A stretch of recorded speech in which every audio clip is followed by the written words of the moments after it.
If you're one of our AI Plus subscribing schools, then you get some extra capacity with your AI access by being able to create your own questions and have the system provide that feedback.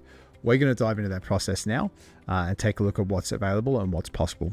The first step in creating your own lessons is going to be to head into the subject area within the library space. Library sits underneath our Discover tab, and at present, it's the only space where you can create or modify the EP content that's available in the system. In this instance, I'm going to head to English as a subject area because the AI is available there. And then I'm collapsing the EP content just to make these other spaces more visible for me. You can create your lesson inside your My Content folder or the My Schools folder. If you're unfamiliar with these, My Content is only visible to yourself in your own login, versus anything you put in the My Schools folder will be visible to anyone else in the school who's in the library itself looking at this subject area.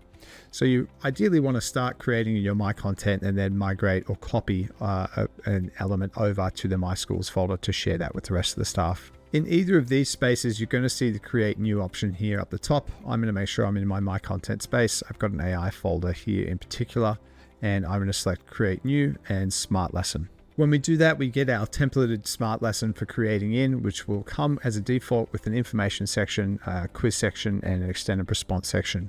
The only section that we need for our AI response is our extended response, so I'm going to go through and remove these other parts for the sake of the demo. Now that I have those other sections out of the way, I'm going to start off with a blank slide. You might want to start off with a long answer slide as well, where the items and elements are going to be created automatically for you. But to get things started, I'm just going to jump into a blank page itself. Now, there are three main things we're going to need to add to this in order to have the question be able to work with our AI feedback. First of all, we're going to drag and drop a text option onto our page, and we're going to include our actual question here in this space. We're also going to drop in a long answer question format. Now, this is the space the students are going to answer their question within, but it's also the place where you're going to be able to put your model answer. The AI is going to rely on that model answer in part for determining the kind of feedback to provide to students. The last area that we're also going to add to is our explanation. So we're here on the question page, but if we click this tab, we can go to the explanation page. And here is where we're also going to add some text as an explanation itself. So here I've gone and populated each of those different areas. I've got my question inside a couple of text boxes. I've used another text box here for some spacing. Inside of our question box, I've got a model answer, and given the type of question that I've asked, it's not the model answer, it's a model answer for students. So I've been sure to emphasize that as well up here. For when the students read that.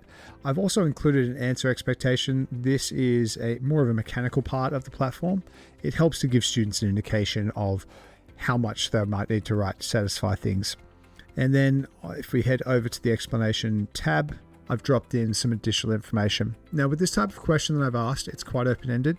I've specifically asked students to give their point of view because I really want to structure a question where it's less about there being a specific answer for them and more about them expressing their ideas. This, for me, will help them to work on the structure of their writing. It also gives them enough to work with in terms of the core of their answer to then be able to articulate a question itself. So I think these can make some ideal starting questions for AI. Also, it turns the question into something that becomes a little bit more of a basis for a discussion from there. So with my question now saved, I can save that lesson, any progress I've made in it, come back here, and my question is sitting here inside my Content page.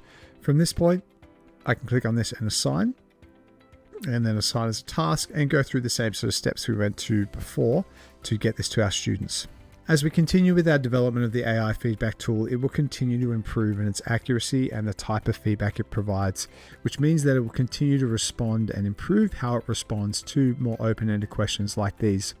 Jump on in, give it a go, and if you have any questions, just reach out and get in touch. We're here to help however we can.